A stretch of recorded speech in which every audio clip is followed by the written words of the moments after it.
Kaban, spesialis anak konsultan, atas presentasinya yang tadi cukup sangat membuka wawasan ya dok, dari hal yang paling prinsipal ya, yang sangat dasar, dan semoga bisa menjadi bekal untuk para peserta seminar hari ini yang sudah hadir.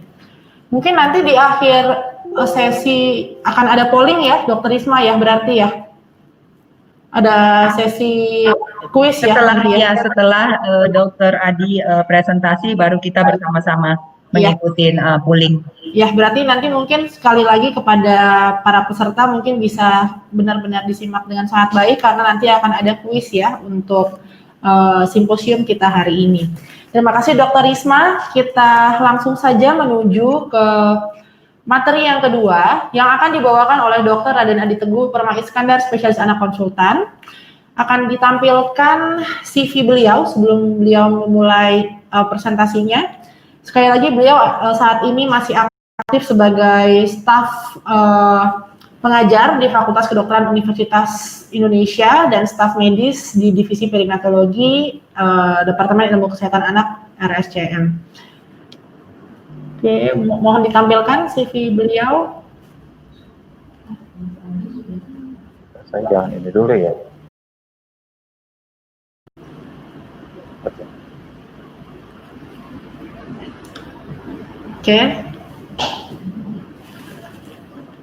Oke, langsung saya persilahkan kepada Dr. Adi Teguh Permai Iskandar untuk membawakan topik kedua mengenai how ventilators, graphics, and waveform helps us to avoid lung injury. Kepada Dr. Adi, saya persilahkan. Terima kasih.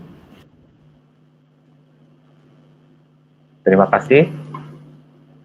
Assalamualaikum warahmatullahi wabarakatuh. Bertemu kembali dengan saya Adi Teguh Permai Iskandar. Kali ini saya akan memberikan materi tentang grafik ventilator mekanis. Ini adalah tujuan dari pembicaraan hari ini. Kita mulai dengan grafik ventilator. Apa itu grafik ventilator? Grafik ventilator adalah proyeksi dari dua dimensi berbagai parameter fungsi paru. Yang tadi diceritakan sangat detail oleh Dr. Risma, kita bisa melihat bentuknya di dalam grafik ventilator. Baik itu compliant, resisten, kemudian kita bisa juga mengevaluasi flow, pressure, maupun volume tidal. Kenapa ini bisa terjadi? Karena di dalam setiap ventilator, terutama generasi di atas tahun 2000, itu sudah ada mikroprosesor ya. Dia bisa memproses data-data dari ventilator secara aktual dan berkelanjutan, kemudian dipresentasikan dalam sebuah layar, sehingga kita bisa melakukan interaksi, merubah setting dan sebagainya. Terima kasih kepada mikroprosesor tersebut software graphical user interface. Nah, untuk mendapatkan data-data tersebut, maka ventilator harus punya alat indera, ya nggak? Untuk melihat data-data dari bayi, entah itu aliran udara, entah itu volume tidal dan sebagainya. Nah, itulah gunanya sensor atau alat indera bagi ventilator. Sensor ini ada 3 jenisnya, yaitu sensor yang sifatnya proksimal, biasanya berada di ujung dari endotracheal tube. Nah, pangkalnya, maaf maksud saya. Kemudian ada distal sensor, nah ini biasanya di ujung ventilator, dan terakhir ada diafragma sensor. Ini biasanya pada sensor-sensor yang diletakkan untuk mendeteksi listrik di daerah diafragma. Kita sebut eddy sensor. Nah, kita akan fokus pada 2 sensor ini, yaitu proximal sensor. Proximal sensor ada 2 jenis, yaitu heated wire anemometer dan pneumotokometer. Pada heated wire anemometer, di sini biasanya di ujung sensor itu ada seperti jaring-jaring dari kawat. Halus-halus gitu ya. Nah, itu akan dialiri listrik sehingga timbul panas. Ketika aliran udara lewat dari jaring-jaring tersebut, maka panas akan hilang. Nah, ini akan dikonversi menjadi sebuah volume pengukuran berupa volume tidal. Bagi pneumotokometer sensor, dia akan selalu ujungnya ada 2, biasanya dia akan melihat gradien perubahan tekanan, sehingga dia bisa mengukur secara proporsional berapa aliran udara yang melewati kedua sensor tersebut. Kedua sensor ini penting, harus dijaga, jangan sampai rusak, dan harus dibersihkan, jangan sampai ada lendir yang melekat di sana. Nah, setelah sensor itu dikirim ke graphic user interface, kemudian dilakukan perhitungan oleh mikroprosesor dan ada beberapa parameter yang bisa kita amati. Yang pertama adalah perbedaan tekanan atau pressure, yang kedua adalah aliran udara atau flow, yang ketiga adalah volume tidak. Ketiga parameter ini akan diproyeksikan dalam dua jenis grafik. Grafik yang pertama adalah grafik skalar, grafik yang kedua adalah grafik yang kita sebut loop atau grafik berulang. Ini adalah grafik skalar. Jika kita melihat grafik skalar, biasanya di setiap ventilator ada 3 jenis grafik skalar, yaitu grafik skalar pressure terhadap waktu, grafik skalar aliran udara terhadap waktu atau flow, dan terakhir grafik skalar volume tidak terhadap waktu. Ciri khas dari grafik skalar adalah gerakannya selalu dari arah kiri ke kanan seiring dengan waktu. Jadi bergerak satu arah. Nah, ini mungkin tadi dijelaskan oleh Dr. Risma. Sebelum kita bahas ke arah ke depan nanti tentang grafik ventilator, ada baiknya kita mengingat kembali 3 prinsip kerja penentu mode ventilator. Yang pertama, ventilator-ventilator saat ini bersifat patient trigger. Artinya setiap kali bayi itu bernafas, ada udara yang akan masuk ke arah sensor ventilator, bisa terdeteksi oleh ventilator dan ventilator segera memberikan bantuan pernafasan. Nah, yang dua adalah target atau limit yang dituju oleh ventilator. Bisa volume target, bisa pressure target. Oke. Yang ketiga adalah cycle. Apa itu cycle? Cycle adalah proses atau titik di mana dimulainya perubahan dari fase inspirasi pernafasan menjadi fase ekspirasi pernafasan. Kita mesti ingat, fase inspirasi pernafasan pada ventilator itu sifatnya aktif, yaitu ventilator memberikan tekanan jalan nafas positif masuk ke dalam paru-paru bayi. Ketika saatnya berubah menjadi fase ekspirasi, ventilator akan menghentikan bantuan nafasnya dan membuka klep sehingga udara secara pasif akan keluar dari ventilator, dari paru bayi ke arah ventilator. Nah, dari grafik ventilator, kita bukan hanya bisa melihat ketiga parameter tersebut, tapi justru kita bisa melihat dinamika dari paru bayi tersebut. Tadi Dr. Risma telah menjelaskan mengenai compliance, mengenai resisten, dan sebagainya. Saya ambil contoh di sini. Ini ada 3 grafik skalar, grafik pressure, flow, dan volume terhadap waktu. Pada titik yang awal, paru normal, kita lihat pressure tetap, karena ini settingnya adalah pressure targeted ventilation, aliran udara, dan volume tidak. Begitu parunya mengalami perburukan, entah karena compliance yang makin memburuk, misalkan pneumonia yang memberat, kita lihat pressure tetap terjaga, aliran udara, kecepatan aliran udara puncak sama, namun lamanya berbeda. Kita lihat ini grafiknya lebih tajam, kita lihat volume tidaknya lebih kecil. Di sini kita bisa lihat perubahan compliance bayi, artinya bayi itu akan bilang, paru saya makin memburuk loh, tapi tidak dalam bahasa Indonesia, tapi dalam bahasa ventilator grafik. Itulah gunanya kita mengetahui ventilator grafik. Nah, ventilator juga bisa membedakan apakah bayi itu bernafas spontan atau bayi itu tidak bernafas. Jadi kita tidak perlu repot-repot menghitung atau melihat dinding dada bayi apakah dia nafas spontan. Biasanya ventilator akan memberikan tanda pada nafas yang dicetuskan oleh bayi atau nafas yang dicetuskan oleh ventilator karena bayi tidak pernah ada usaha nafas. Biasa ada berbagai ventilator beda-beda, tapi ini sebagai contoh kita lihat ini warna kuning menandakan dia ada usaha nafas dari bayi, sementara warna merah menandakan tidak ada usaha nafas dari bayi, sehingga ventilator mengambil alih. Jadi ada perbedaan warna. Mari kita masuk ke satu persatu dari kurva tersebut. Yang pertama adalah kurva skalar terhadap waktu. Apa yang bisa kita cermati? Banyak. Ini adalah nanti rekan bisa baca ya. Ini adalah contoh kurva skalar terhadap waktu. Di sini bisa kita lihat kurva skalar pressure terhadap waktu. Di sini tekanan puncak inspirasi paling atas, di paling bawah adalah tekanan akhir ekspirasi. Sementara luas dari bentuk bukit ini merupakan tekanan jalan nafas rata-rata yang akan mempengaruhi bagaimana paru itu mengambil oksigen atau oksigenasi. Tentu kalau kita lihat ventilator, setiap ventilator berbeda-beda. Kita lihat di sini tekanan akhir ekspirasi 5, tekanan puncak inspirasi 20. Tentu jadi pertanyaan bagi kita, 20 ini tekanan puncak inspirasi atau selisih antara tekanan puncak inspirasi atau tekanan akhir ekspirasi. Kadang-kadang kita jika tidak terbiasa menggunakan ventilator mode merek tertentu, ini akan tertukar. Tapi yang pasti, kalau kita lihat dari grafik tidak akan tertukar. Kita lihat di sini, kalau kita ambil rata-rata tekanan puncaknya di atas 25. Pasti tekanan yang ada di parameter ini adalah delta pressure atau selisih. Artinya tekanan puncak inspirasinya merupakan 5 ditambah 20 cm air. Jadi kita bisa terlihat di ventilator. Kemudian penting untuk melihat pada ventilasi pada kurva pressure terhadap waktu adalah inspiration hold. Inspiration hold adalah suatu masa bagian dari inspirasi time di mana alveolus itu terbuka optimal sehingga terjadi pertukaran gas. Ini adalah bentuk inspiration hold di sini. Kita lihat pada gambar pertama inspiration hold-nya cukup bagus, tapi pada gambar kedua kita lihat inspiration hold-nya sangatlah cepat sehingga alveolus itu kembali kolaps. Nah, untuk memperlebih jelasnya kita bisa lihat video bagaimana inspiration hold-nya yang pendek. Inspirasi tapi tidak ada hold, langsung ekspirasi. Inspirasi tanpa hold sebentar, ekspirasi. Inspirasi, hold sebentar, ekspirasi. Jadi pada video ini inspiration hold-nya terlalu pendek kurang lebih ya.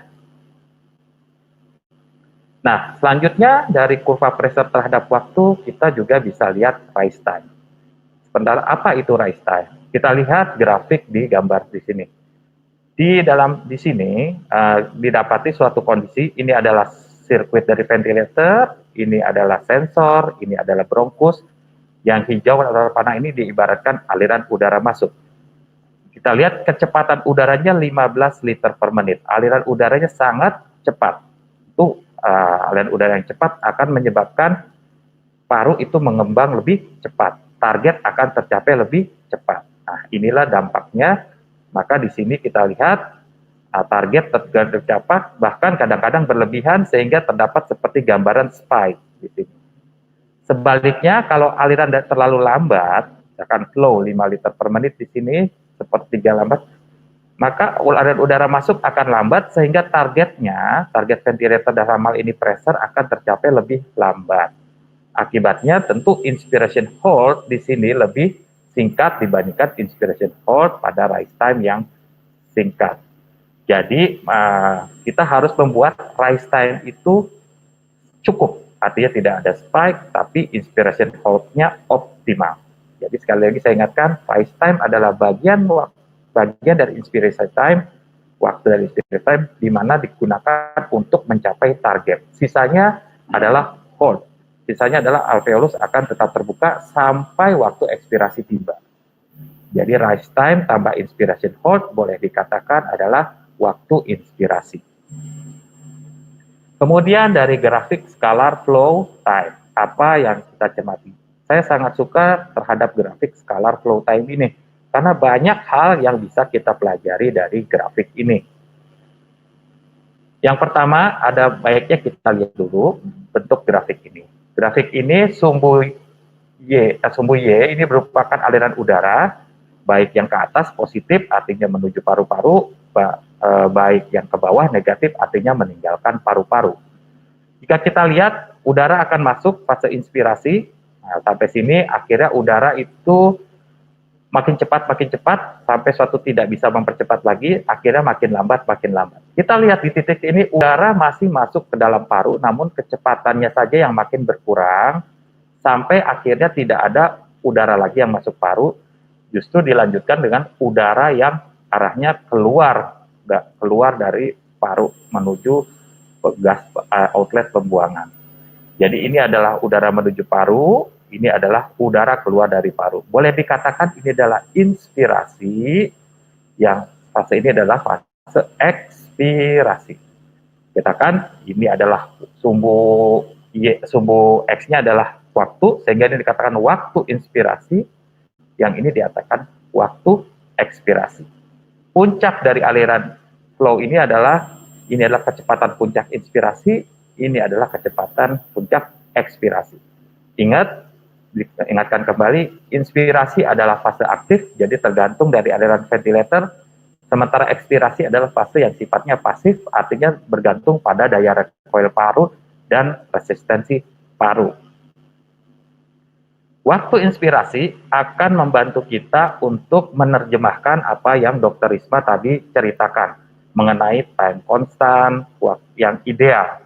Jadi dengan memperhatikan grafik ini, kita tidak perlu mengambil kalkulator untuk menghitung berapa time constant yang ideal sehingga waktu inspirasi time kita berapa detik. Jadi cukup kita lihat grafik flow terhadap waktu. Inspirasi time yang ideal adalah inspirasi time yang adekuat. Waktu inspirasi sampai mendekati titik nol, kemudian diikuti waktu ekspirasi yang mencapai titik nol juga. Jika kita memberikan waktu inspirasi time yang terlalu panjang, di sini kita lihat, di sini ada semacam no flow yang cukup lama. Ini artinya kita meregang alveolus terlalu lama. Lama-lama nanti mungkin akan cedera alveolus. Sebaliknya, jika waktu inspirasi kita kurang, artinya alveolus belum terbuka optimal, hold-nya belum cukup efektif, namun sudah dilanjutkan oleh fase ekspirasi. Inspirasi time terlalu panjang biasanya akibat setting kita yang salah, tapi kalau inspirasi time yang terlalu pendek, mungkin ada dua penyebab. Selain pengaturan inspirasi time yang terlalu lambat, bisa juga disebabkan oleh kebocoran dari sistem sirkuit, biasanya di ujung dari endotracheal tube. Ini adalah contoh waktu ekspirasi time yang baik, tapi inspirasi time-nya kurang, karena tidak mencapai titik nol. Selanjutnya, ekspirasi time. Kita lihat di sini waktu ekspirasi, idealnya adalah mencapai titik nol, zero, dari kurva. Apabila tidak mencapai titik zero, maka yang terjadi adalah waktu ekspirasi time yang kurang. Kita bisa bayangkan, setiap kita bernafas inspirasi, kemudian kita melakukan ekspirasi, belum selesai semua udara inspirasi yang masuk ke paru-paru dikeluarkan pada fase ekspirasi, ternyata sudah disambut oleh inspirasi yang baru. Jadi boleh dikatakan, makin kita bernafas, makin lama makin tertimbun udara di dalam paru. Misalkan inspirasi 10 ml, ekspirasi baru keluar 8 ml, kemudian disambut dengan udara inspirasi 10 ml kembali, selanjutnya tertimbun 2 ml di dalam paru. Kemudian disambut lagi dengan proses yang sama, berikutnya 4 ml, 6 ml, 8 ml tertimbun di dalam paru. Paru awalnya akan membaik karena makin mengembang, tapi lama-lama overdistended dan akhirnya terjadi pneumotoraks di ujungnya. Akibat ekspirasi time kurang panjang yang kita sebut dengan air trapping atau auto PEEP kita sebut. Karena kalau kita lihat di monitor, PEEP-nya akan makin naik tanpa kita lakukan perubahan setting PEEP, peningkatan PEEP. Selanjutnya kita bisa melihat trigger. Apa itu trigger? Trigger adalah pencetus, jadi batasan pencetus. Kita lihat di sini skema untuk mempermudah pengertian kita. Di sini flow sensor, di sini endotracheal tube, di sini bronchus. Jika bayi ada usaha nafas dengan menurunkan diafragmanya, maka akan tercipta tekanan negatif di dalam intrapleuralnya, kemudian akan menarik udara masuk.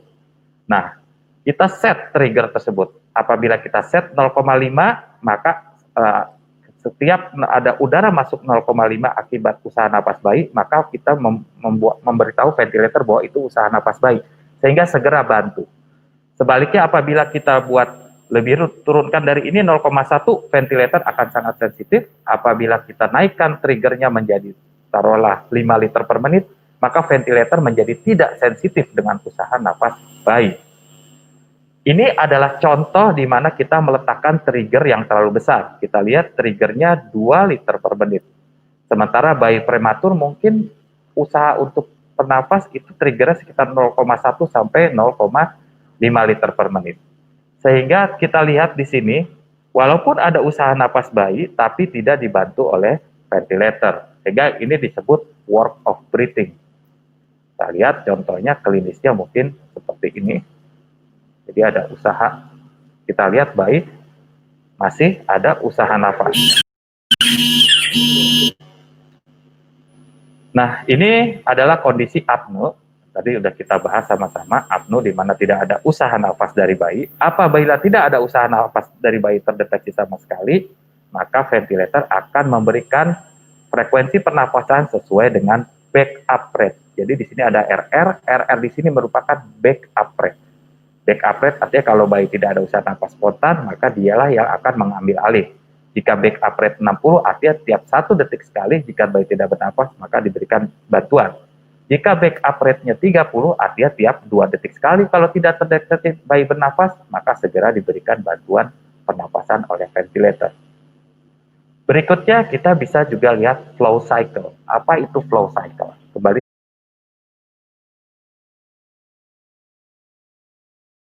umumnya ditentukan oleh inspirasi time.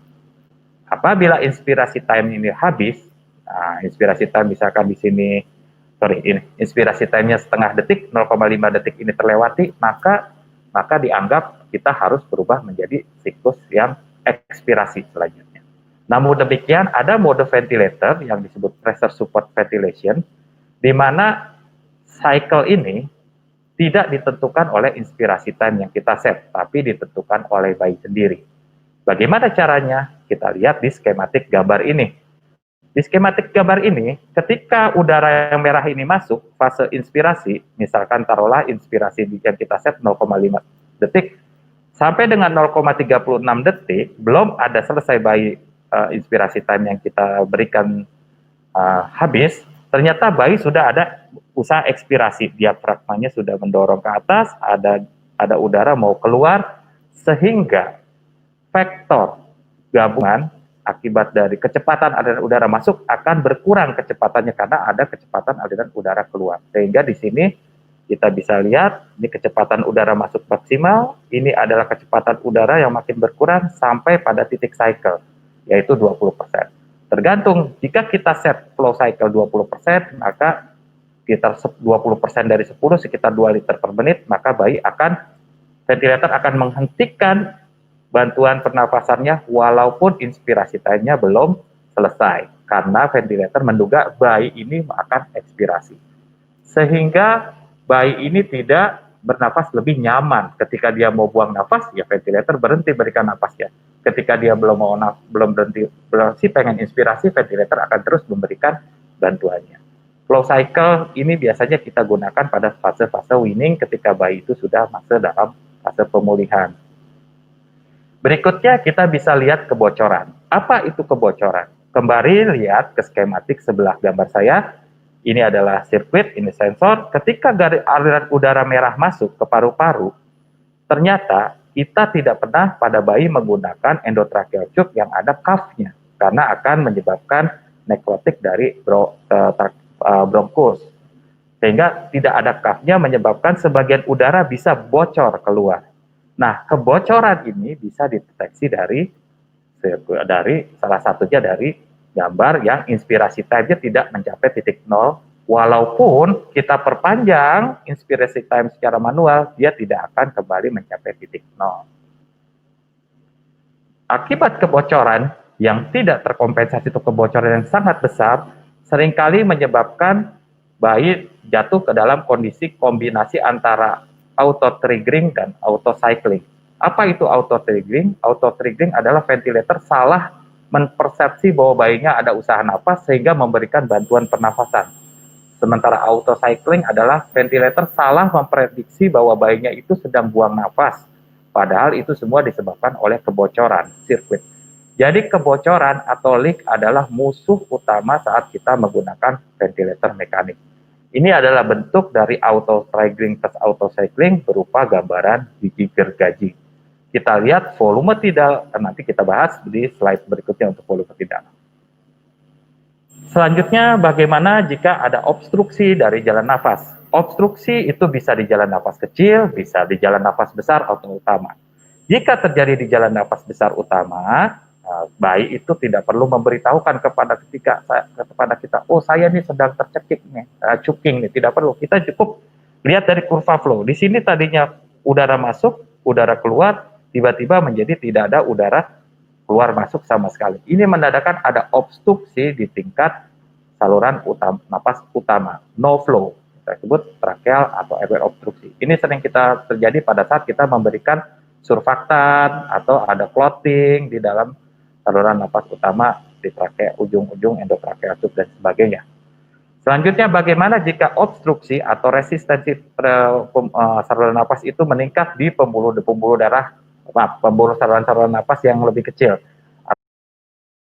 atau seperti bronchiolus, bronchus. Kita akan melihat aliran udara ekspirasi itu melandai, lama sekali untuk mencapai titik nol, bahkan tidak mencapai titik nol. Kemudian kecepatan aliran puncak udara ekspirasi juga akan melambat akibat resistensi dari jalan napas kecil yang makin besar dan menghambat udara untuk keluar. Ingat, udara untuk ekspirasi adalah sifatnya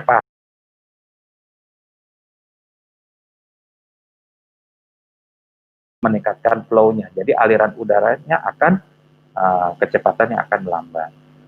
Nah, ini adalah gambaran lendir pada flow sensor. Jika kita lihat gambar seperti ini pada fase inspirasi, kita lihat ada gigit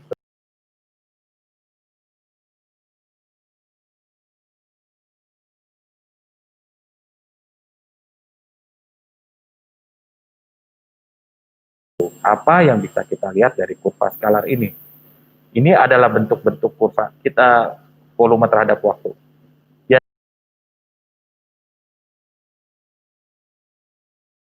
Dari puncak ini kita sebut dengan volume tidal inspirasi, kemudian dia akan turun ke bawah, kita sebut dengan volume tidal ekspirasi.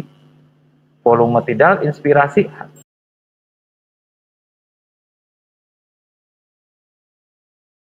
bocoran. Sebaliknya, apabila volume tidal ekspirasi lebih besar daripada volume tidal inspirasi, ini bayinya berarti menggunakan otot-otot bantu nafas berlebihan, misalkan pada saat asidosis metabolik pernafasan Kuznets. Kemudian kita bisa juga melihat air trapping, di mana volume tidal inspirasi dan ekspirasi tidak pernah mencapai kembali ke titik nol. Ini contoh dari gambar volume tidal, volume grafik skalar. Kita bisa lihat volume tidal inspirasi, volume tidal ekspirasi sama tingginya, berarti ini berarti bagus, tidak ada kebocoran, nah ideal ya. Nah, selanjutnya kita bisa lihat pola nafas, ini sudah tadi. Nah, ini adalah kebocoran yang bisa lihat dari grafik volume tidal terhadap waktu. Kita lihat volume tidal inspirasi, volume tidal ekspirasi, kita lihat separuh dari volume tidal ekspirasi, separuh daripada volume tidal inspirasi. Kemana sisanya? Sisanya adalah bocor. Jika kalian lihat gambar ini berarti kebocoran sistem endotracheal tube. Selanjutnya kita bisa memperhatikan juga volume tidal napas spontan bayi. Volume tidal napas spontan bayi itu bervariasi. Jika dia ketemu di sini kita set up rate 30 kali per menit, artinya tiap 2 detik ada napas yang disebut napas mandatori. Napas yang selalu dibantu oleh ventilator. Pada mode SIMV, di luar dari di luar dari 2 detik ini, maka bayi harus napas sendiri. Ini adalah napas mandatori, ini adalah napas spontan. Kita lihat volume tidal napas spontan 18 ml. Volume tidal mandatori 25 ml. Hal ini berimplikasi beda untuk bayi yang berbeda. Pada bayi 3 kilo, volume tidal spontan 18 ml mengindikasikan bayinya sudah saatnya kita harus ekstubasi. Karena napasnya sudah bagus. Sebaliknya, pada bayi 6 kilo, justru ini harus dibantu karena volume tidalnya hanya 3 mili per kilo. Jadi harus, tadi Dr. Risma katakan harus 4 sampai 6 mili per kilo. Bagaimana cara membantu volume tidal napas spontan yang tidak adekuat? Ya, pada mode SIMV yang nanti diterangkan oleh Dr. Tunjung selanjutnya, dari kurva grafik volume terhadap waktu, kita bisa amati volume tidal napas spontan. Kalau begitu volume tidal napas spontan tidak sama ketinggiannya dengan volume tidal napas mandatori, maka kita bisa menaikkan pressure support 1, 2, 3 sesuai kebutuhan dari bayi tersebut sampai volume tidal napas spontan itu volumenya sama atau mendekati minimal dari volume tidal napas mandatori. Jika kita dapat volume tidal napas spontan dan volume tidal napas mandatori yang berantakan, kadang-kadang besar, kadang-kadang kecil, kadang-kadang bahkan negatif bentuknya. Ini menandakan bayi dalam posisi asinkroni atau bayi tidak fighting dengan ventilatornya. Apa yang bisa kita lakukan? Yang bisa kita lakukan adalah pertama mengadjust antara flow cycle, mengadjust inspirasi time agar sesuai dengan fisiologis bayi. Jika tidak bisa, ya apa boleh buat, kita harus memberikan sedasi pada bayi agar bayi itu tidur tenang dan mengikuti irama ventilator mekanik. Jika kita lihat seperti ini, maka ini adalah jenis pernapasan yang sinkron. Kesiapan ekstubasi dapat terlihat dari volume skalar ventilator volume terhadap waktu. Jika kita lihat spontaneous breath ketinggiannya sudah atau volumenya sudah mendekati mandatory breath, apalagi dengan pressure support yang lebih kecil dari 5 cm H2O, itu menandakan otot-otot napas maupun paru bayi sudah membaik sehingga ada kemungkinan bayi siap untuk diekstubasi. Selanjutnya adalah loop, grafik loop. Grafik loop ada dua, yaitu pressure volume loop dan flow volume loop. Berbeda dengan grafik skalar, pada grafik loop, dia tidak berjalan searah dari kiri ke kanan, tapi dia berjalan berputar kembali ke titik di asal awal loop tersebut. Ada dua jenis loop, yaitu kurva PV loop dan PF loop, di mana setiap sumbu X sama Y mempresentasikan hal-hal yang berbeda dari tiap grafik. Loop inspirasi selalu mendahului loop ekspirasi. Dia bergerak bolak-balik sesuai dengan inspirasi-ekspirasi. Saya akan perlihatkan di sini. Di sini kita lihat sama-sama grafik loop. Loop inspirasi selalu mendahului loop ekspirasi. Jadi pada kurva yang sebelah kiri ini adalah kurva pressure terhadap volume. Pressure di sumbu X, volume di sumbu Y. Inspirasi mendahului ekspirasi. Sebaliknya pada fase di sebelah kanan kita bisa lihat kurva flow terhadap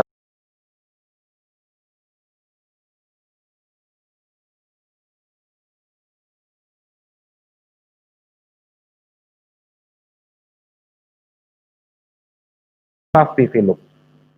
Pada kurva PV loop, kita yang bisa lihat pada sumbu Y volume tidak napas bayi, pada sumbu X itu kita bisa lihat tekanan puncak inspirasi. Jadi, paru yang baik itu memiliki ketegakan aksis dari kurva ini sebesar 45 derajat.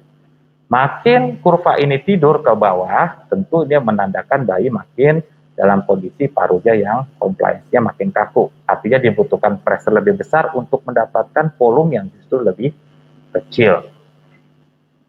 Nah, kurva PV loop sekali lagi bergerak bolak-balik. Yang paling pojok ini adalah tekanan puncak inspirasi, di sini adalah tekanan akhir ekspirasi, PEP, dan paling atas adalah volume tidal. Kita lihat di sini volume tidal. Nah, kita lihat dari kurva ini. Kurva ini bisa kita lihat apa? Yang pertama, beban. Beban paru itu ada dua. Yang pertama adalah kita sebut beban elastik, artinya beban terkait dengan compliant paru. Yang berikutnya adalah beban resistif, beban yang berhubungan dengan resisten jalan napas paru. Pada kita lihat, jika A ini makin melebar, artinya compliant parunya memburuk. Sementara kalau B-nya makin lebar, artinya resistensi jalan napaslah yang memburuk. Jadi seperti yang dijelaskan oleh Dr. Risma sebelumnya. Nah, jadi bayi bisa memperlihatkan, jika resisten yang memburuk, maka mungkin yang harus kita kerjakan suction, kita bisa lakukan inhalasi, ya. Tapi kalau compliant yang memburuk, mungkin ini penyebabnya ya bisa karena parunya memburuk, entah itu dia harus butuh surfaktan atau butuh penggantian antibiotik atau butuh pressure yang lebih ditambahkan lebih tinggi.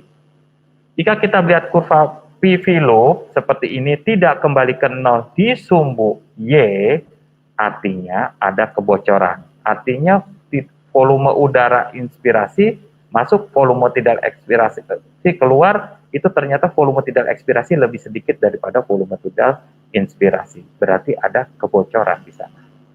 Jika kita lihat kurva PV loop, ada gambaran pada fase inspirasi seperti ini, ada seperti ketarik sedikit. Ini adalah bayi dalam kondisi active inspiration. Biasanya pada ventilator lama yang menggunakan flow secara manual, hati-hati. Karena harus di-adjust flow-nya agar bayi itu cukup aliran udara. Tapi biasanya sih ventilator sekarang umumnya pengaturan flow itu udah otomatis dikerjakan.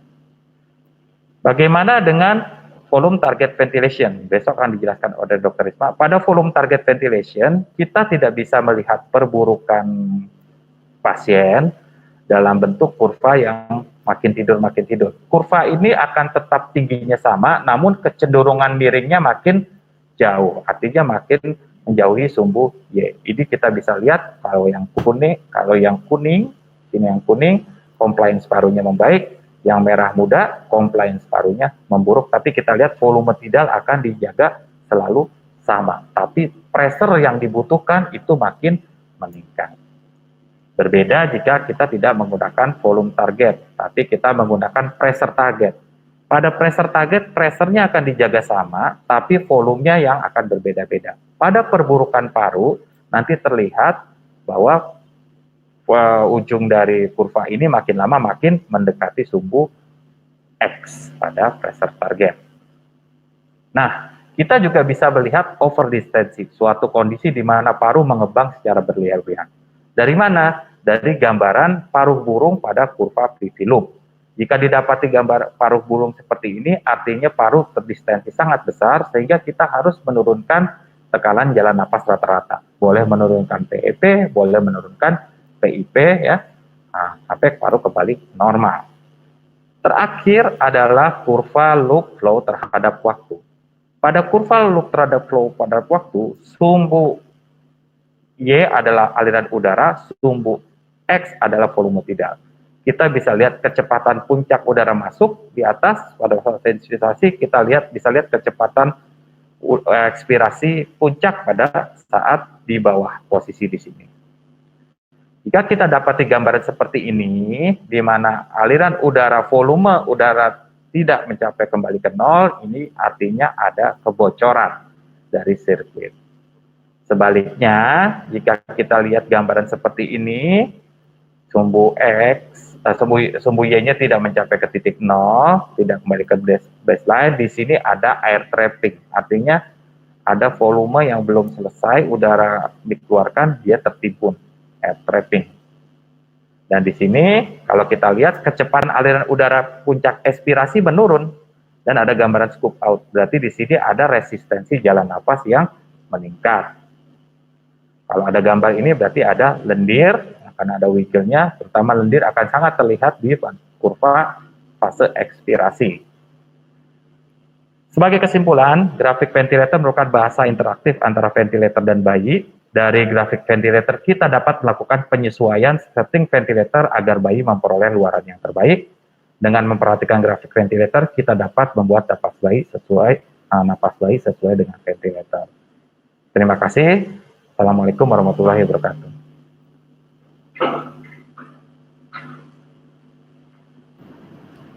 Baik, terima kasih Dr. Adi Teguh atas presentasinya. Mungkin untuk sejawat yang selama ini memang masih mengalami kesulitan dalam membaca grafik ya, untuk loops ataupun skalar memang sangat terbantu sekali karena tadi cukup lengkap sekali ya Dr. Adi ya. Mungkin untuk selanjutnya seperti yang setelah saya sampaikan tadi bahwa akan ada kuis ya di mana nanti para sejawat diharapkan untuk bisa berpartisipasi dengan menjawab polling. Mungkin dari Dr. Adi atau Dr. Risma yang akan mengambil alih untuk soalnya ya Dr. Adi ya. Dr. Risma dulu pertama. Oke, baik, saya persilakan untuk Dr. Risma untuk menyampaikan soal-soalnya. Ya, di sini kita akan berbicara sedikit mengenai soal ya, mungkin nanti kita bisa diskusi.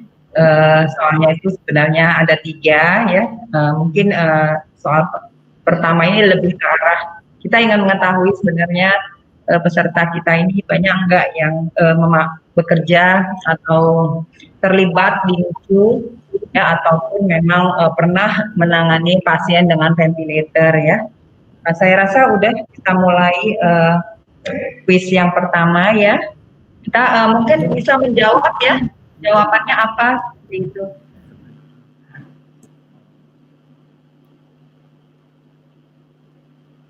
Jadi pertanyaannya Mohon dijawab. Mana presentasinya muncul?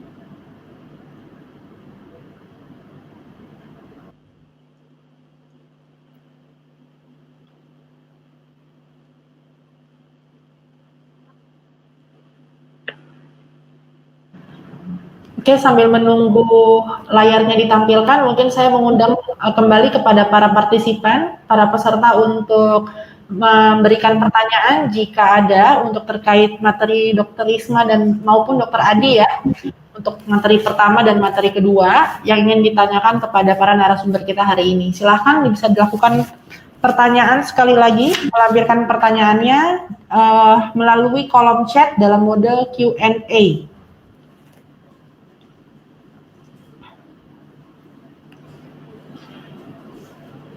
Oke.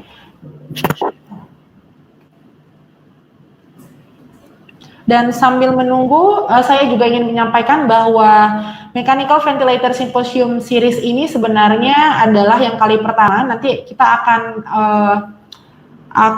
setiap hari Kamisnya kita akan menyaksikan bersama-sama 4 rangkaian dari webinar series ini ya. Jadi kepada para peserta diharapkan bisa dapat rutin mengikuti keempat pelatihan tersebut karena ini terus terang masih topik yang awal ya mengenai basic-basicnya, tetapi mengenai mode, ventilator dan sebagainya akan dibahas kembali oleh narasumber kita yang lainnya pada hari Kamis pukul 1 sampai 3 dalam rangkaian webinar series Mechanical Ventilator.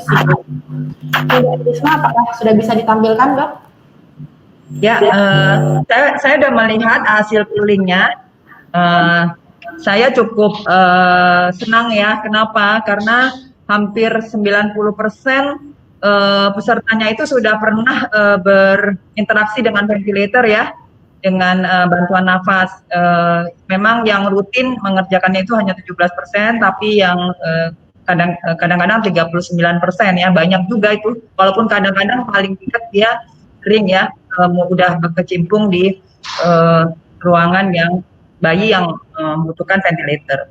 Yang jarang itu 32%, yang sama sekali tidak pernah 11%.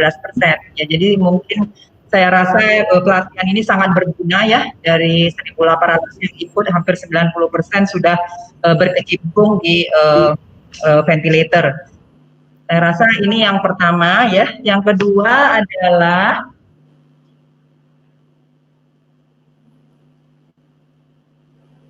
untuk menjawab.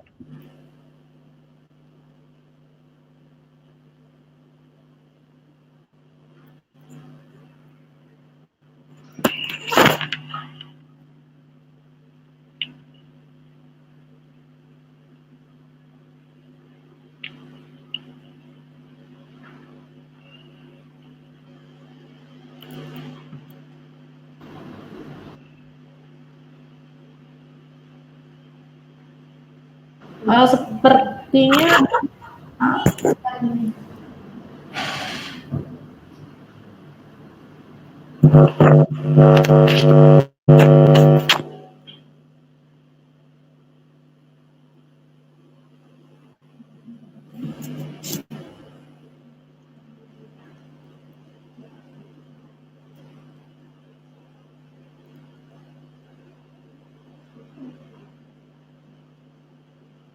maaf ya,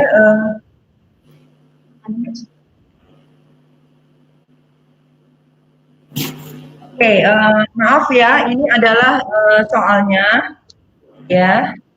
Mohon untuk dibaca dan problemnya apa.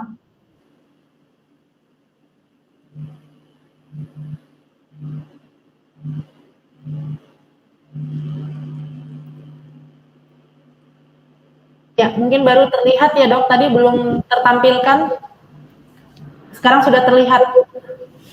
Ya, jadi ini bayi usia 1 hari, usia gestasinya 30 minggu, berat lahirnya 1.250 gram, dilatih dengan synchronized intermittent positive pressure ventilation. Jadi ini pressure control ya, bukan volume garansi, karena volume garansi akan kita bahas minggu depan. Nah, dia mendapat pressure 20/5, FiO2 50%, respiratory rate-nya 60 kali per menit, minute ventilation-nya 0,15, saturasinya 85%.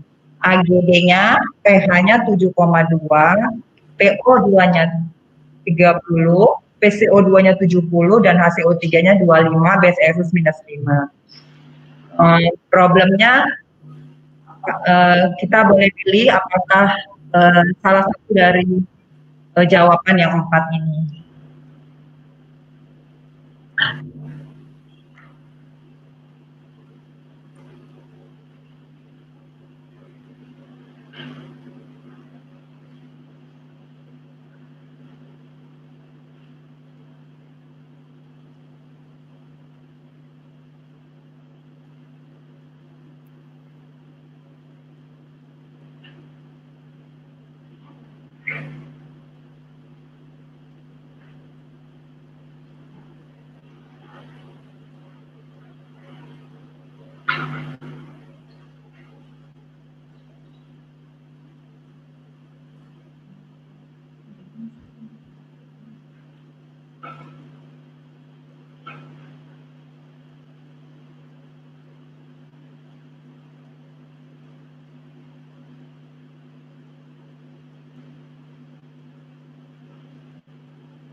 Dokter Ayu bisa melihat hasil pooling yang problemnya?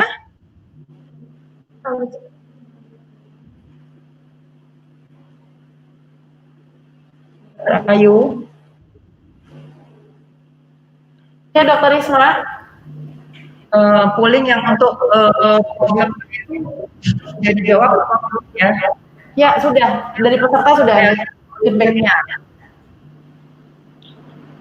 Yang paling banyak menjawab yang nomor berapa? Nomor 2, menaikkan PIP. Bukan, itu yang solution, yang problem. Sebentar, dokter.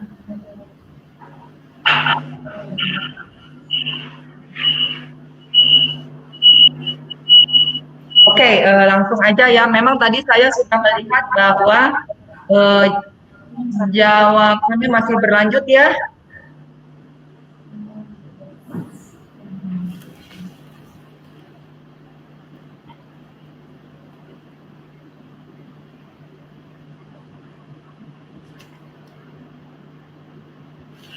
Oke, ternyata yang menjawab paling banyak adalah nomor 4, all of the above. Ya, jawabannya yang benar yang itu. Jadi bukan hype, dia memang ada hype PCO2 70, tapi di PO2-nya juga tidak terlalu tinggi ya, rendah ya, 30. Biasanya kan kita antara 50 sampai 80. Jadi kebanyakan peserta menjawab benar ya, hampir 60% menjawab benar. IPCO2 benar, tapi PO2-nya juga low benar. Minute ventilation-nya rendah, iya memang rendah. Tapi 3 benar. Minute ventilation-nya rendah karena 0,15. PO2-nya juga tinggi dan PO2-nya juga rendah. Jadi 3. Nah, bagaimana solusinya? Bagaimana solusinya ya? Solusinya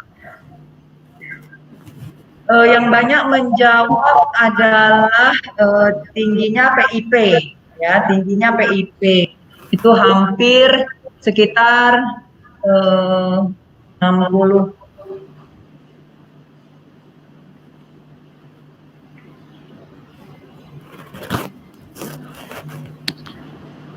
Sekitar 55% ya.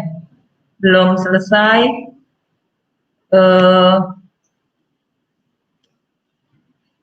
Ya. Oke. Nah, yang banyak menjawab adalah tingkatkan PIP. Saya cukup puas ya karena semua peserta rata-rata menjawab benar. Benar, ini pada pasien ini yang kita tingkatkan adalah peak inspiratory pressure-nya. Kita lihat, kalau kita meningkatkan peak inspiratory pressure, ya berarti kita membuang CO2-nya, ya. Dan juga kita meningkatkan tidal volume, ya. Kalau tidal volume kita tingkatkan, maka minute ventilation-nya akan meningkat. Kan ini minute ventilation-nya rendah, 0,15. Normalnya itu 0,2 sampai 0,3. Jadi dengan meningkatkan PIP, kita meningkatkan minute ventilation. Karena minute ventilation itu tidal volume dikali rate. Ya. Nah, kenapa kita tidak meningkatkan RR? Karena CO2-nya 70. Kenapa kita tidak RR aja yang kita tingkatkan? Kalau kita meningkatkan RR, kemungkinan besar oksigen tidak akan naik. Karena respiratory rate tidak ada hubungannya dengan peningkatan oksigen. Yang meningkatkan oksigen adalah peningkatan mean airway pressure. Mean airway pressure ditingkatkan kalau PIP ditingkatkan, PEP ditingkatkan, flow ditingkatkan, ataupun inspirasi time ditingkatkan, ya. Jadi di sini rate kita tidak tingkatkan, dan kita lihat aja bayi ini, bayinya prematur ya, diintubasi 30 minggu, kemungkinan dia mengalami hyaline membrane disease ya, dia tidak dapat pematangan paru, dan kemungkinan compliance-nya rendah ya. Kalau dia compliance-nya rendah, maka minute ventilation-nya juga akan rendah ya. Dan dengan sehingga kita memerlukan respiratory rate yang tinggi ya, karena kan compliance-nya rendah berarti time constant-nya rendah, sehingga RR-nya juga kita nggak bisa kasih rendah ya, 60 kali per menit ya. Inspirasi time-nya antara 0,3 biasanya kita berikan untuk bayi-bayi yang prematur. Mengenai nomor 3, tingkatkan PEP. Ya, tingkatkan PEP akan meningkatkan oksigenisasi ya, tapi dia tidak mempengaruhi CO2 yang tinggi. Itu juga turunin PEP dan tingkatkan flow. Tingkatkan flow juga untuk mempengaruhi oksigenisasi, tetapi dia tidak membuang CO2 yang 70 tersebut. Oke, jadi ini quiz ini pasiennya adalah compliance-nya rendah, sehingga kita memerlukan RR yang cukup tinggi, 60 kali per menit, memerlukan minute ventilation yang harus normal 0,25 sampai 0,3 ya, dan hindari alkaloasidosis respiratory dan hipoksia pada pasien ini dengan meningkatkan PIP. Untuk yang soal berikutnya,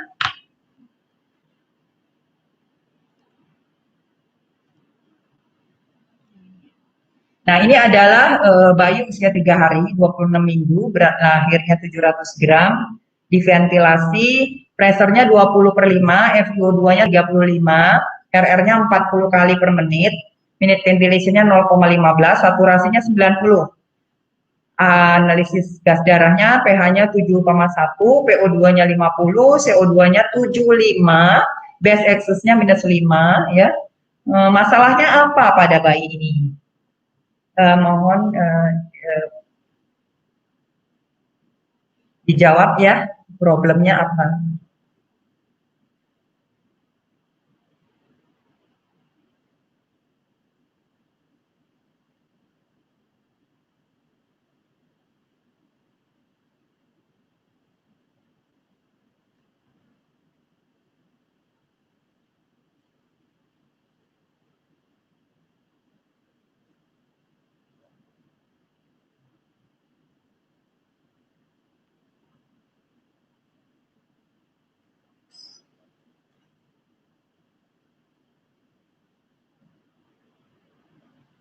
Oke, saya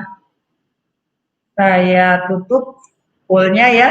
Ya memang cukup menggembirakan, semua hampir 62% menjawab benar ya. Problemnya high PCO2 memang benar, PCO2 75 tinggi. pH yang rendah, ya pH-nya rendah karena kan kalau bisa pH-nya itu 7,35 sampai 7,45, paling rendah juga 7,25. Jadi ini 7,1. Jadi dia asidosis respiratory dengan pH 7,1 di bawah normal pH-nya. Jadi low pH ya. Terus normal PO2, ya normal. Jadi ada normal oksigennya. Kenapa? Karena memang dia antara 50 sampai 80 itu oksigen di AGD untuk bayi-bayi yang baru lahir ya, targetnya segitu 50 sampai 80 target O2-nya. pH-nya targetnya 7,3545, tapi boleh di atas 7,25, di bawah 7, di atas 7,25 selama PCO2-nya itu 60 ya.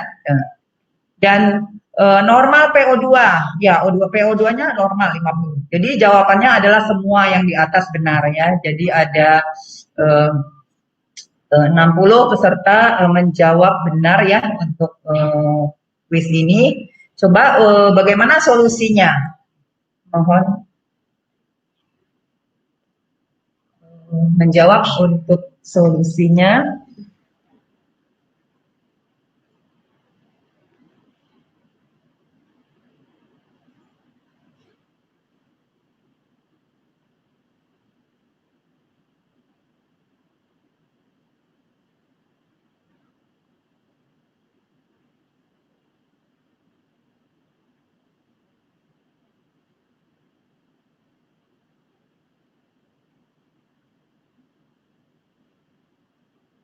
Oke,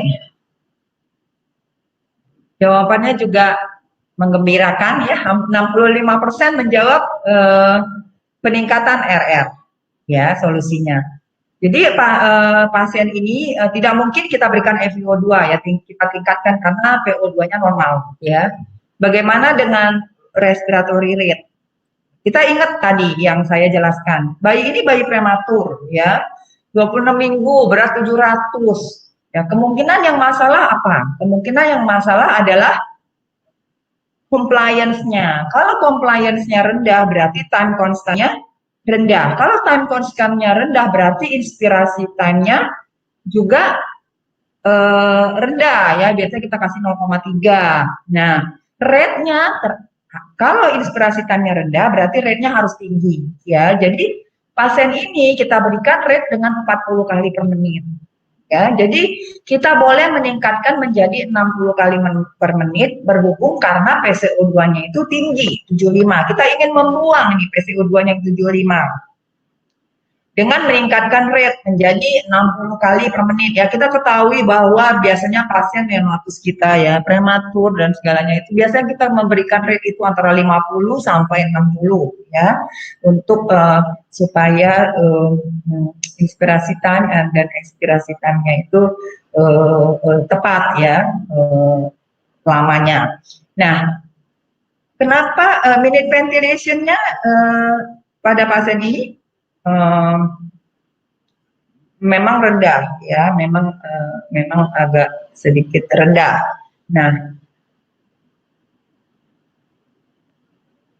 kenapa kita tidak menjawab tingkatkan PIP ya? Kalau kita meningkatkan PIP berarti kita meningkatkan oksigenisasi. Memang kita membuang CO2, CO2 yang 75 bisa kita buang, tapi oksigen juga akan meningkat. Sementara saturasi pasien ini cukup baik ya, itu alasannya. Yang PEP, peningkatan flow ya, itu semuanya meningkatkan oksigenisasi. Satu-satunya yang tidak meningkatkan oksigenasi adalah respiratory rate. Nah, kalau pada pasien ini kita tingkatkan rate-nya ya menjadi 60 kali per menit, maka minute ventilation-nya mungkin akan normal. Karena minute ventilation itu adalah tidal volume dikali dengan respiratory rate. Ya, jadi kalau respiratory rate-nya meningkat, maka minute ventilation-nya akan meningkat. Jadi cukup baik jawabannya semua ya. Saya udah jelaskan kenapa jawabannya adalah nomor 2. Saya rasa itu dulu topik kuis dari saya. Mudah-mudahan sudah mulai mengerti bagaimana kita men-setting dengan mengetahui fisiologi yang terjadi pada bayi. Ya baik, terima kasih Dokter Risma, sangat jelas sekali. Ya. Dengan pemaparan kasus yang barusan juga sangat aplikatif sekali ya dengan ilmu yang barusan kita dapat dari materi Dokter Risma. Nah, mungkin sebelum kita masuk ke kuis selanjutnya oleh Dokter Adi Teguh, saya akan mulai langsung melayangkan pertanyaan kepada dua narasumber kita. Yang pertama mungkin pertanyaan kepada Dokter Risma ya, Dok ya. Saya bacakan dulu pertanyaan ini mengenai strategi penggunaan ventilator yang aman agar tidak terjadi komplikasi seperti pneumotoraks dan lain-lain. Dan bagaimana pula caranya kita bisa mengetahui fragilitas dari alveoli. Mungkin itu dulu yang pertama ya, Dok. Ya. Strategi untuk jadi gini, kalau kita mendapat pasien lahir prematur lah, kita katakan ya, kita baru membawa bayinya itu sampai ke NICU. Nah, pada setting awal kan kita harus memikirkan seperti saya terangkan tadi, ini yang bermasalah apa ini pasien ini? Apakah compliance atau resistance atau compliance plus resistance? Karena kadang-kadang dia ada yang mix ya, pure compliance-nya aja terganggu, ada juga ya compliance terganggu, resistennya juga ada yang terganggu gitu. Jadi nggak murni 100% ya. Nah, jadi pada saat awal kita umumnya pasien-pasien kita itu kan respiratory distress, TRDN ya, transient respiratory distress of the newborn, dan apalagi aspirasi mekonium nggak terlalu banyak, biasanya pneumonia ya itu yang sering. Nah itu kan semuanya berhubungan dengan compliance yang rendah ya. Jadi kita memang harus men-setting seperti yang tadi saya tuliskan di dalam kuis ya. Kalau dia compliance-nya menurun, maka kita melakukan respiratory rate yang tinggi, 60, ya inspirasi time-nya sekitar 0,3 umumnya ya. Dengan tidal volume, boleh kalau dia prematur kita boleh kasih 6 atau 5 ya. Kalau dia cukup bulan boleh 4 atau 4,5. Nah, setelah kita setting ini, ya, yang masalahnya itu apa? Begitu kita setting, kita harus memantau ini di ventilator itu, di monitornya kita pantau. Dan karena gini, kita mau pakai misalnya, oke saya pakai tidal volume-nya 6 mili, bayinya 1 kilo. Ya, kita connect nih si ventilatornya dengan si bayinya. Terus apa yang kita lihat? Jangan kita tinggal, kita lihat di monitornya. Oh, saya memberikan tidal volume 6 mili per kilo, bayinya 1 kilo, ya. Terus saya sebagai dokter akan melihat minute ventilation. Ingat, minute ventilation.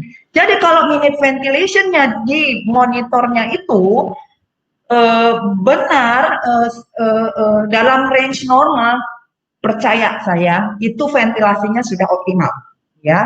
Masalahnya apa? Masalahnya adalah nggak banyak yang melihat minute ventilation-nya.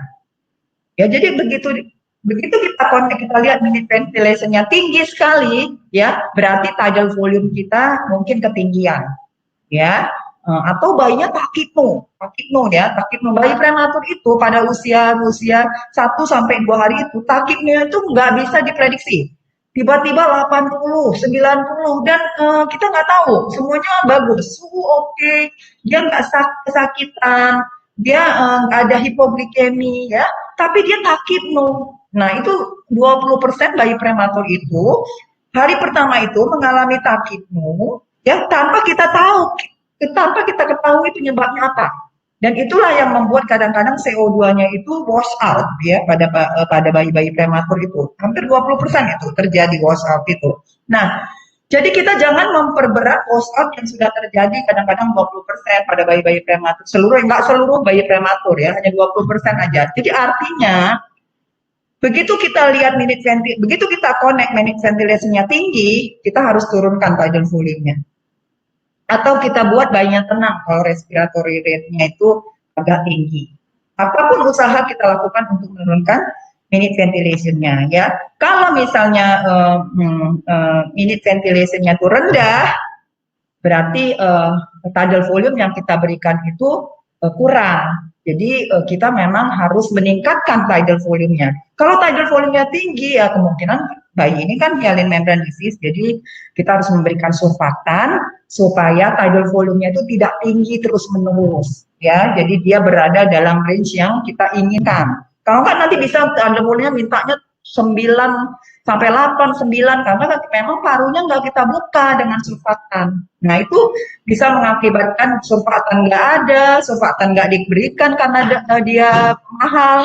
Akibatnya terjadilah ventilator lung injury ya, karena pemakaian ventilatornya nggak bisa di weaning akibat surfaktannya tidak diberikan. Nah itu yang pertama. Yang kedua, begitu kita sudah pasang ventilatornya itu dengan setting yang benar, kita lihat nih, minute ventilation-nya normal. Oke, saya sudah memventilasi bayi ini dengan baik. Nah, saya akan meng-AGD bayi ini setengah atau 1 jam lagi. Misalnya nih, ya, biasanya kita 1 jam tuh, saya minta setengah jam, pasti 1 jam di AGD-nya. Nah, begitu di AGD 1 jam, saya mendapatkan CO2-nya udah wash out. Nah, apa yang salah? Yang salah kita. Karena kita sudah membuat CO2-nya wash out. Jadi selama 1 jam itu, setiap saat bisa terjadi perubahan. Jadi yang tadi minute ventilation-nya normal, bisa 15 menit kemudian, 10 menit kemudian minute ventilation-nya menjadi meningkat di atas normal. Makanya perlu alarm limit yang tadi saya bilang. Kalau alarm limitnya minute ventilation high, kita jadi aware. Oh ini bayi parunya kok udah mengembang ini. Compliance-nya udah mulai membaik. Makanya minute ventilation-nya naik. Nah disitulah kita tanpa menunggu AGD, saya anjurkan turunkan itu tidal volume. Turunkan, nggak usah takut. Selama oksigenisasinya tidak memburuk, kita boleh turunkan tidal volume-nya ya. Karena dia sudah compliance-nya sudah membaik. Biasanya kalau compliance-nya sudah membaik, FiO2-nya pun kita akan turunkan bersamaan dengan tidal volume-nya. Jadi jangan tunggu AGD. Jangan tunggu AGD. Kita punya clue ya di monitor ventilatornya. Nah, jadi pada saat di AGD 1 jam kita tidak akan pernah mendapatkan CO2 yang wash out. Kita juga tidak akan pernah mendapatkan hiperkapnia. Nah, kalau memang kita sebagai dokter di NICU, kalau AGD 1 jam kita sudah bisa mendapatkan hasil yang bagus, artinya kita udah paham sekali dengan ventilator, juga dengan monitoringnya. Ya, seperti itu. Jadi, kita punya guideline yang saya ingatkan, kita punya guideline, ventilation itu harus dipantau setiap saat. Makanya perawat kita harus pintar, karena kita nggak setiap saat dengan bayinya. Kalau perawatnya mengerti, dia akan mempunyai pemikiran yang sama. Itu Baik. Ayu. Ya, baik dokter. Berarti tadi sekaligus menjawab pertanyaan selanjutnya juga ya dok. Ya, mengenai fragilitas paru. Tadi kan sudah berbicara tentang compliance ya. Berarti memang bisa dilihat dari peningkatan minute ventilation yang artinya peningkatan kemungkinan besar tidal volume meningkat, berarti compliance perbaikan. Jadi dari di situ bisa kita simpulkan salah satu untuk melihat fragilitas paru ya dari compliance juga ya, dok ya. Oke. Oke, untuk mungkin menghemat waktu ya dok, pertanyaan untuk selanjutnya karena banyak sekali sebenarnya pertanyaan dari peserta, tetapi saya mencoba untuk mensatukan istilahnya ya dok yang mirip-mirip pertanyaannya. Untuk dokter Adi, pertanyaannya terkait leak nih dokter Adi ya. Jadi apabila memang ditemukan adanya leak yang diasumsikan kemungkinan karena ETT longgar, apakah boleh dipasang PEC di sekitar ETT? Kemudian leak berapa persen yang sebenarnya bisa kita toleransi untuk penggunaan ventilator sampai kita putuskan harus direintubasi, dokter Adi, silahkan. Oke, pertanyaannya, untuk dari tadi kita jelaskan sama-sama, leak ini jadi musuh adalah ventilasi mekanik.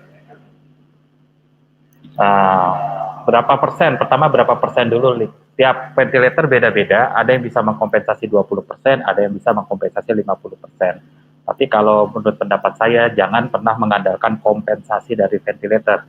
Jadi sebisa mungkin leak itu dibuat serendah mungkin. Kalau bisa 0, langkah lebih baik. Tapi umumnya leak di bawah 20%, hampir semua ventilator bisa mengkompensasinya. Nah, selanjutnya apa yang harus kita lakukan kalau ada leak tersebut? Apakah yang pertama kita harus segera evaluasi penyebabnya. Bisa karena sumbatan, bisa juga karena terlalu longgar ETT-nya. Nah, jadi ada beberapa cara penekanan krikoid atau memberikan bantalan di sini. Tentu itu akan memperkecil leak. Tapi sekali lagi ini efek sampingnya juga akan bahaya kalau kita lakukan penekanan terlalu lama di daerah krikoid atau trakea. Nanti daerah-daerah tersebut kita tahu vaskularisasinya sedikit. Bisa terjadi komplikasi di kemudian hari. Jadi untuk jangka singkat artinya ya masih boleh, tapi setelah itu kita harus pikir apakah kita harus reintubasi lagi dengan endotracheal tube yang lebih besar diameternya. Sehingga untuk menghindari kejadian seperti ini, sebaiknya sih saat kita melakukan intubasi selalu gunakan lebih besar dari nomor standar yang direkomendasikan oleh panduan resusitasi. Misalkan untuk bayi 1.500 gram, di panduan kita sebaiknya menggunakan nomor 3. Maka kita coba dulu nomor 3,5. Karena kalau kita coba nomor 3 ternyata longgar, kita harus kayak gitu. Tapi kalau pakai nomor 3,5 tidak masuk, kita pakai nomor 3, biasanya sampai itu nanti nggak leak. Gitu. Itu tips yang saya kerjakan. Biasanya saya pakai setengah di atas dulu daripada kita.